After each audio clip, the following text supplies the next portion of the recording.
Hello बच्चों, आइए प्रश्न को देखते हैं। तो प्रश्न में दिया है किसी गैल्वेनिक सेल में एनोड पर ध्रुवता ऋणात्मक तथा कैथोड की ध्रुवता धनात्मक होती है। स्पष्ट कीजिए क्यों। आइए मुख्य अवधारणा की चर्चा करते हैं। मुख्य अवधारणा। तो प्रश्न में दिया है गैल्वेनिक सेल में। तो गैल्वेनिक सेल क्या होता है, पहले यह देख लेते हैं। तो गैल्वेनिक सेल क्या होता है? एक ऐसा उपकरण है जो रासायनिक ऊर्जा को विद्युत ऊर्जा में बदल देता है। तो गैल्वेनिक सेल क्या है? यह एक ऐसा उपकरण है जो रासायनिक ऊर्जा को विद्युत ऊर्जा में बदल देता है। तो आइए हम देखते हैं कि एनोड की ध्रुवता ऋणात्मक तथा कैथोड की ध्रुवता धनात्मक क्यों होती है। तो इसके लिए हम गैल्वेनिक सेल का एक उदाहरण होता है डैनियल सेल।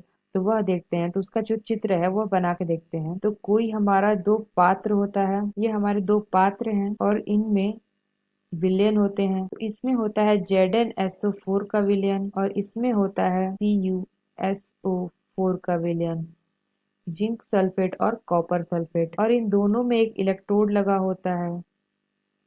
एक इलेक्ट्रोड इसमें और एक इलेक्ट्रोड कॉपर सल्फेट में। और ये दोनों को जोड़ दिया जाता है वोल्ट मीटर से। इस इलेक्ट्रोड का नाम होता है Zn। ये इलेक्ट्रोड Zn का होता है और यह Cu का होता है, यानी कि जिंक का होता है। और ये Cu यानी कि कॉपर का। इस पे क्या होता है? धन आवेशित होता है और यह ऋण आवेशित होता है। और इन दोनों को जोड़ देते हैं एक लवण ब्रिज से। यहाँ एक लवण ब्रिज होता है। पोटेशियम क्लोराइड के विलयन से यह भरी होती है, यानी कि KCl। तो यह हमारा क्या है? लवण ब्रिज या सेतु। तो जिंक जहाँ होता है, जहाँ ऋण आवेशित होता है, यह हमारा होता है एनोड। यहाँ पे हमारा होता है एनोड। और धन आवेशित वाला होता है हमारा कैथोड। जो हमारा एनोड होता है वहां पे क्या होता है? ऑक्सीकरण होता है। ऑक्सीकरण। और जो कैथोड होता है वहां क्या होता है? अपचयन होता है। तो हम जानते हैं जहाँ ऑक्सीकरण होता है वहां पे क्या होता है? इलेक्ट्रॉन त्यागे जाते हैं, यानी कि इलेक्ट्रॉन का हानि। और जो हमारे अपचयन होते हैं वहां क्या होते हैं? इलेक्ट्रॉन ग्रहण किए जाते हैं। ग्रहण करने का अर्थ क्या हुआ? इलेक्ट्रॉन का लाभ हो रहा है यहाँ पे।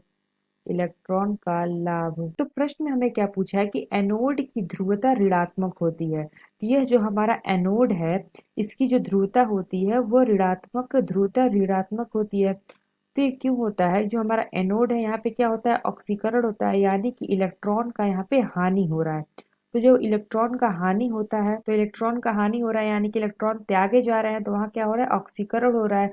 तो जो हमारा एनोड है वह क्या होता है? वह ऋणात्मक होता है। यहाँ ऋण आवेशित होता है। ये इसीलिए हम कहते हैं कि यह क्या होता है? इसकी ध्रुवता होती है वह ऋणात्मक होती है। तो जो हमारा एनोड है यह क्या होता है?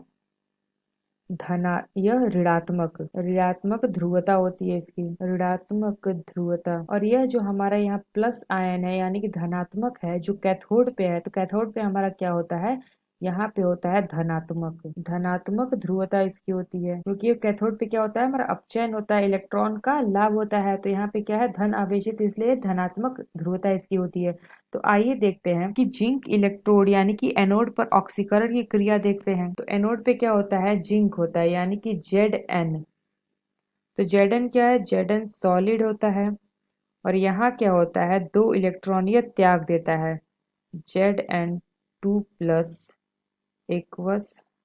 और ये प्लस दो इलेक्ट्रॉन, ये दो इलेक्ट्रॉन का त्याग करता है। तो यहाँ क्या हो रहा है? दो इलेक्ट्रॉन त्याग रहा है, तो यहाँ पे क्या हो रहा है? ऑक्सीकरण हो रहा है। ऑक्सीकरण यानी कि यहाँ पे इलेक्ट्रॉन त्याग रहा है। और जो हमारा इलेक्ट्रोड है कैथोड पर, वहां क्या होता है? अपचयन होता है। तो कैथोड पे जो अपचयन होता है तो हमारा कॉपर हो जाएगा। तो ये Cu+ एक्वस। और ये क्या होता है? दो इलेक्ट्रॉन ये ग्रहण करता है। दो इलेक्ट्रॉन ग्रहण करके और क्या बना लेता है? Cu solid. दो इलेक्ट्रॉन ये क्या करता है? ग्रहण करता है। तो यहाँ पे क्या हो जाता है? यह हो जाता है अपचयन। यहाँ क्या होता है? इलेक्ट्रॉन यह ग्रहण करता है, यानी कि इलेक्ट्रॉन का यहाँ लाभ होता है। तो हमने क्या देखा? हमने देखा कि जो हमारा एनोड है वहां पे क्या होता है? ऋणात्मक ध्रुवता होती है। और जो हमारा कैथोड होता है वहां क्या होता है? धनात्मक ध्रुवता होती है। तो आशा करते हैं आपको समझ में आया होगा। धन्यवाद। क्योंकि एनोड पे हमारा ऑक्सीकरण होता है और कैथोड पे हमारा अपचयन होता है। यहाँ इलेक्ट्रॉन का लाभ होता है, यानी कि इलेक्ट्रॉन यहाँ दागे जाते हैं और यहाँ पे इलेक्ट्रॉन ग्रहण किया जाता है कैथोड पे। तो आशा करते हैं आपको समझ में आया होगा। धन्यवाद।